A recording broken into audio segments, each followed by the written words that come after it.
Kitchen சரவணாவில் Deepavali பரிசாக பவனுக்கு ரூபாய் 1200 தள்ளுபடி. 2026 தேர்தல் வந்து எப்படி இருக்குன்னு எதிர்பார்க்கறீங்க?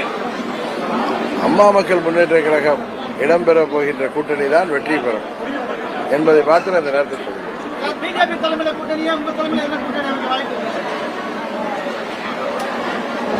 நான் என்டிஏ தலைமையிலான கூட்டணியிலிருந்து செப்டம்பர் 1ஆம் தேதியே வெளியில வந்துட்டேன். திருப்பி அதே கேள்வி கேட்டுட்டு இருக்கீங்க. பழனிசாமி முதலமைச்சர் வேட்பாளர் என்கிற நிலை இருக்கும் வரை நான் எப்படி அந்த கூட்டணிக்கு போக முடியாது.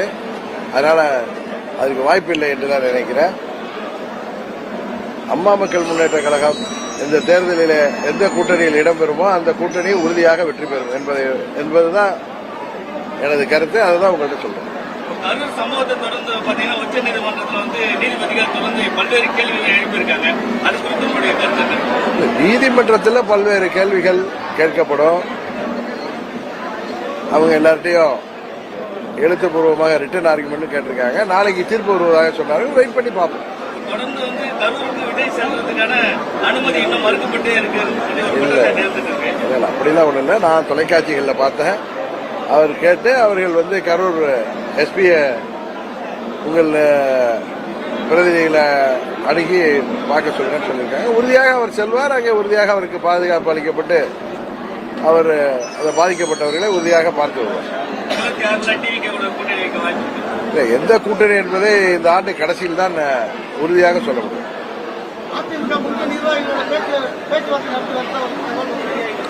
தகவலுக்கெல்லாம் நம்ம போய் சொல்ல முடியாதுங்க. எடப்பாடி பழனிசாமி எல்லா ஊருக்கும் பிரச்சாரம் போகும்போது எங்க கூட மிகப்பெரிய கூட்டணி வரப்போகுதுன்னு சொன்னது. அப்ப அதிமுக மிகப்பெரிய கட்சி கிடையாது. திமுக அவர் வாயாலே சொல்லிக்கிறாரு மிகப்பெரிய கட்சி கிடையாது, எங்க கூட ஒரு பிரம்மாண்டமான கட்சி வரப்போகுதுன்னு பல இடங்கள்ல புரூடா விட்டுட்டு போறாரு. இதுவரைக்கும் நம்ம பார்த்ததே இல்லை. இன்னும் தான் கட்சி தொண்டருக்கு இன்னொரு கட்சி கொடிய கையில கொடுத்து அதை பார்த்து புலகாங்கித எடுத்து பிள்ளையார் சொல்லி போட்டாங்கன்னு பேசுற அளவுக்கு புரட்சி தலைவர் உருவாக்கிய இயக்கத்தை, அம்மா அவர்கள் கட்டி காத்த இயக்கத்தை 50 ஆண்டுகள்ல 30 ஆண்டுகளுக்கு மேற்ப ஆட்சி பொறுப்பில் இருந்த இயக்கத்தை, இன்னும் சொல்ல போனா இவருமே ஒரு குருட்டு அதிர்ஷ்டத்தில் தவழ்ந்து வந்து 4 ஆண்டுகள் முதலமைச்சராக இருந்த பிறகும் கூட அவருடைய தரம் அவ்வளவுதான் எனக்கு காமிக்கிற அளவுக்கு, அதுவும் கரூர்ல ஒரு கொடூரமான துக்க சம்பவம் நடந்திருக்கிறப்ப அதுவும் தாவேகா கட்சி தொண்டர்களும் அதன் தலைவர்களும் எப்படி அதில் மனதளவில் பாதிக்கப்பட்டு அவர்கள் எல்லோரும் செயலற்று இருக்கின்ற நேரத்தில், அந்த துக்கத்தில் அவர்கள் வலியோடு இருக்கின்ற நேரத்தில் அவர்கள் தொண்டர்கள் பல பேர் இருந்திருக்காங்கிற வருத்தத்தில் இருக்கிற நேரத்தில் குள்ளநரித்தனமாக நம்ம ஊர்ல சொல்லுவாங்களா, ஆடு நினைதுன்னு ஓனாய் அழுத கதையா, இவர் என்னமோ அவங்களுக்கு ஆதரவா பேசுற மாதிரி பேசினா அவங்க எல்லாம் ஏமாந்து இவரோட கூட்டணிக்கு வந்துருவாங்க. எவ்வளவு ஒரு என்ன சொல்றது, சரியான வார்த்தை எனக்கு சொல்ல வரல, நீங்க என்ன சொல்லுங்க. எவ்வளவு ஒரு தரந்தாழ்ந்த அரசியல், இதுவரை நாம் கேள்விப்படாத அளவிற்கு தமிழ்நாட்டில் ஒரு அரசியல் கட்சியின் தலைவர் எப்படியெல்லாம் தன் தொண்டர்களையும் நிர்வாகிகளையும் பொதுமக்களையும் ஏமாற்றுகிற விதமாக அவர் பேசி வருகிறார். நீங்க கரெக்டா சொன்ன மாதிரி அவர் தவிக தலைவர் திரு விஜய் அவர்களிடம் கூட்டணிக்காக அழைப்பு விடுவதிலிருந்து என்ன தெரியுது, தவிக தலைமையில விஜய் அவர்கள் தலைமையை ஏற்று இவர் கூட்டணிக்கு செல்லலாம் என்றுதான் தெரியுது. அது மாதிரி என்னதான் அவருடைய செய்கையில எல்லாருக்கும் தெரியுது. இன்னும் சொல்ல போனா திரு விஜய் அவர்கள் தவிகவுக்கும் டிவிகேவுக்கும் திமுகவுக்கும் தான் போட்டி என்று அறிவித்த பிறகு அவர் கூட்டணிக்கு வரணும் பிள்ளையார் சொல்லி போட்டாச்சுன்னா அப்படின்னா இவர் வந்து விஜய் அவர்கள் தலைமையை ஏற்று கூட்டணிக்கு செல்வார்.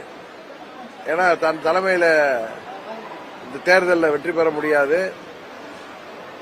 படு தோல்வி அடையும் எடப்பாடி திராவிட முன்னேற்ற கழகம் இடிஎம்கே தோல்வி அடைஞ்சிருங்கிற பயத்தில் அவர் விஜய் அவர்களுக்கு கூட்டணி அழைப்பு விட்டு அவர் தலைமையில் சேருவதற்கு முயற்சி செய்கிறார் என்றுதான் எல்லோரும் பேசிக் கொள்கிறார்.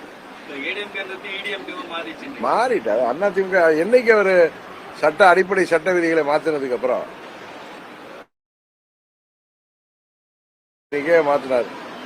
பொதுக்குழுவை கூட்டி பொதுச் செயலாளர் என்று புரட்சித் தலைவர் உருவாக்கி அம்மா அவர்கள் தொடர்ந்து 45-50 ஆண்டுகள் இருந்த பதவியை மாத்திட்டு ஒருங்கிணைப்பாளர், இணை ஒருங்கிணைப்பாளர்னா பதவிகளை உருவாக்கிட்டு பிறகு தானே தலைமை பரப்புக்கு வரணும்னு மீண்டும் பொதுச் செயலாளர் ஆகிட்டு, அது பொதுச் செயலாளர்னா புரட்சித் தலைவர் எந்த தொண்டரும் பொதுச் செயலாளர் பதவிக்கு போட்டியிடலான்னு இருக்கிற அடிப்படை சட்ட விதியை மாற்றிவிட்டு அதை மாற்றுகின்ற விதமாக அதில் பல கண்டிஷனை போட்டு 10 மாவட்ட செயலாளர்கள் ஆதரிக்கணும், 10 மாவட்ட செயலாளர்கள் வழிமொழியணும், 5 ஆண்டுகள் ஒருவர் போட்டியிடணும்னா பொதுச் செயலாளர் பதவிக்கு 5 ஆண்டுகள் தலைமை கழக நிர்வாகம் இருந்திருக்கணும்லாம் பல கண்டிஷனை போட்டு யாரையும் போட்டிவிட மாதிரி செய்து போட்டிவிட முடியாத மாதிரி செய்து அவரே அந்த பதவியில் உட்காந்துக்கணுங்கிற மாதிரி இருக்காரு. இப்போ அவர் ஒண்டிதான் இருக்க போறாரு. அந்த அம்மாவுடைய கட்சி தலைவர் கட்சி அதிமுக தேர்தலுக்கு பிறகு பழனிசாமியை வீழ்த்தி விட்டு அந்த தொண்டர்கள் அங்கே தூக்கி கொண்டிருப்பவர்கள் விழித்துக் கொள்வார்கள். அப்பொழுது அந்த இயக்கம் மீண்டும் புத்துயிர் பெறும். அம்மாவுடைய கட்சி அதிமுக மீண்டும் புத்துயிர் பெறும் என்பதுதான் நடக்கப் போகிறது. இன்னைக்கு கூட பாத்தீங்கன்னா திட்டவட்டமா தாவேகா வந்து ஒரு அறிவிப்பு வெளியிட்டிருக்கு. என்ன? அதிமுகவோட எப்போதும் கூட்டணி கிடையாது, ஏன்னா பிஜேபியோட அதிமுக வந்து கூட்டணி இருக்கிறதுனால அதிமுக கூட்டணி இல்லன்னு சொல்லி இன்னைக்கு வந்து ஒரு யார் அறிவிச்சா? நான் பாக்கல. யார் அறிவிச்சிருக்கா? வந்திருக்கு. இல்ல அறிவிப்புனா யாரு கொடுத்திருக்கா? தாவேகா சார்பில். தாவேகா சார்பில் யாரு கொடுத்திருக்கா? கட்சியில அந்த பொது இதுல வந்து இன்னைக்கு இதுல வந்திருக்கு இணையதளத்துல.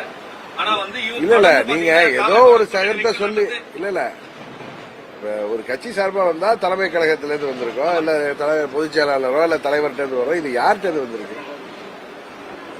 நீங்க வலுவான கூட்டணி அனுப்புறேன்னு சொல்லிருங்க. இப்ப அதிமுக திமுக அதோட விஜய் கூட்டணி வலுவா இருக்கு. நீங்க எந்த கூட்டணியில இருக்கீங்க? இல்ல தனித்து நீங்க போட்டு போறீங்களா? இல்ல நான் வந்து சொல்றத நிறைய பேர் புரிஞ்சிக்க மாட்டாங்க. ஏற்கனவே 4 கூட்டணிகள் அமைய வாய்ப்பு இருக்கு அப்படின்னு சொன்னேன். திமுக தலைமையில ஒண்ணு, என்டிஏ கூட்டணி ஒண்ணு, விஜய் தலைமையில ஒரு கூட்டணி, நாம் தமிழர் அவர் எப்பயும் தனியா தான் போட்டிடுவார். இந்த முறை அவர் தனியா போட்டிடுவார் நினைச்சிட்டார்.